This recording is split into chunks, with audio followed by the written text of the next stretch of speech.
Por la señal de la Santa Cruz de nuestros enemigos, líbranos, Señor Dios nuestro. En el nombre del Padre, del Hijo y del Espíritu Santo. Amén. Queridos hermanos, cuando queremos aprender alguna actividad, no se trata de verla en los libros, de estudiar la receta, sino de hacerla, de ponerla en práctica. Y se trata todo lo mismo de la oración. ¿Cuántas veces hemos pensado que yo no sé orar? Yo no sé cómo dirigirme a Dios. Pero no se trata de leer nosotros compendios, historias de oración, sino de intentarlo, de realizarlo. Y orar es meternos a nuestro corazón, como dice la Escritura. Cuando tú ores con Dios, métete a tu cuarto. Y está hablando no solamente de un espacio, sino también en nuestro corazón, de ese espacio donde Dios vive, donde Dios está. Tratar de desconectarnos con lo que hay a nuestro alrededor, nuestras actividades. Todos sabemos de la dificultad de concentrarnos a veces, porque tenemos tantas cosas en la cabeza, tenemos tantas inquietudes, tenemos tantas preocupaciones, pero la oración es entrar a nuestro cuarto el momento, a nuestro corazón, guardar silencio, tratar de escuchar la voz de Dios, de escucharme a mí mismo en lo que Dios tiene que decirme. Sin duda, la práctica hará que nosotros nos convirtamos en maestros de la oración.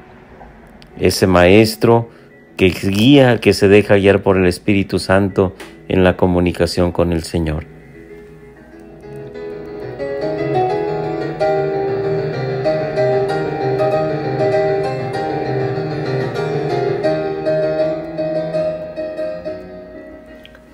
Hoy tomamos la primera lectura de la celebración de la Eucaristía para nuestra reflexión, que está tomada de la carta de San Pablo a los Gálatas, capítulo 1, del versículo 13 al 24. Hermanos, ciertamente ustedes han oído hablar de mi conducta anterior en el judaísmo, cuando yo perseguía encarnizadamente a la Iglesia de Dios, tratando de destruirla. Deben de saber que me distinguía en el judaísmo entre los jóvenes de mi pueblo y de mi edad, porque les superaba en el celo por las tradiciones paternas. Pero Dios me había elegido desde el seno de mi madre y por su gracia me llamó. Un día quiso revelarme a su Hijo para que yo lo anunciara entre los paganos.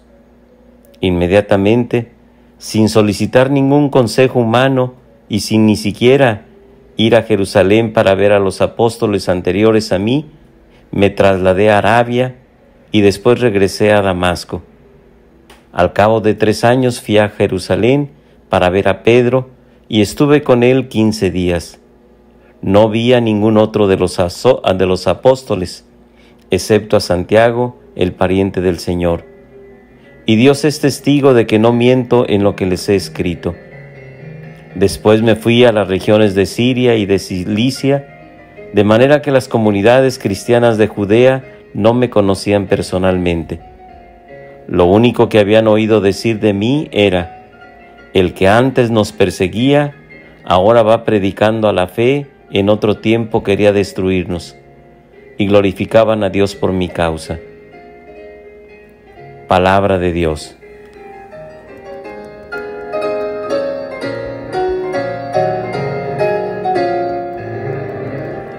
Hermanos, estamos en el mes de las misiones y hoy San Pablo nos cuenta su experiencia misionera. Él no desconoce que antes perseguía a la Iglesia, que el celo por sus tradiciones hacía distinguirse entre los demás para perseguir a los cristianos. Pero una vez que Dios lo tomó en sus manos, él fue un instrumento valiosísimo, a tal grado que nosotros valoramos extremadamente sus cartas para anunciar a Dios delante de sus hermanos. Y qué importante tener en nuestra mente también nuestra propia experiencia. Hemos dicho que ser misionero no es solamente abandonar familia, nuestro pueblo e irnos a tierras lejanas, sino que ser misionero es desde nuestro lugar, desde nuestra propia familia, en nuestro propio trabajo. Y pudiéramos preguntarnos cuál ha sido nuestra experiencia misionera. ¿De qué manera he tomado yo conciencia de que tengo la obligación de llevar a los demás mi propia experiencia de Dios. No se trata de explicarles el catecismo, de hablarles de la Biblia, sino lo que Pablo hoy hace, simplemente decirle a los demás lo que Dios ha hecho en mi vida y la manera como yo lo he reconocido a través de los distintos acontecimientos. San Pablo nos dice: un día quiso revelarme a su Hijo para que yo lo anunciara entre los paganos. Y sin duda cada uno de nosotros hemos visto cómo Dios ha hecho maravillas en nuestra vida.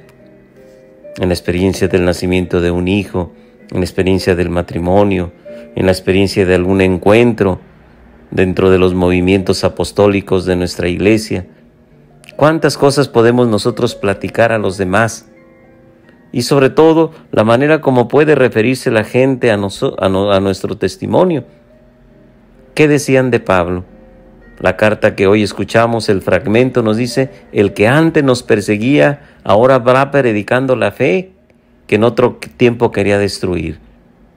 Muchas veces pudieran decir: este que era pues tan vicioso, este hombre que le pegaba tanto y que regañaba tanto a su familia, este hombre que nunca iba a misa, ahora ¿cómo ha cambiado?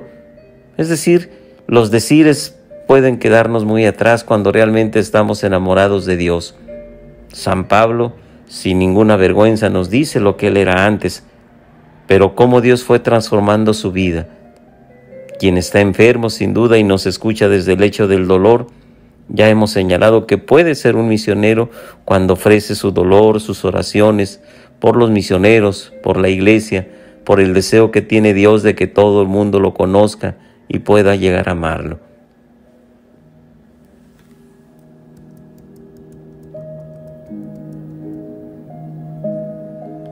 Nos encomendamos a nuestra Madre Santísima diciendo juntos: bajo tu amparo nos acogemos, Santa Madre de Dios. No desprecies las oraciones que te dirigimos en nuestras necesidades. Antes bien, líbranos de todos los peligros, oh Virgen gloriosa y bendita. Ruega por nosotros, Santa Madre de Dios, para que seamos dignos de alcanzar las promesas y gracias de nuestro Señor Jesucristo. Amén. La bendición de Dios Todopoderoso, Padre, Hijo y Espíritu Santo, los bendiga y los acompañe siempre.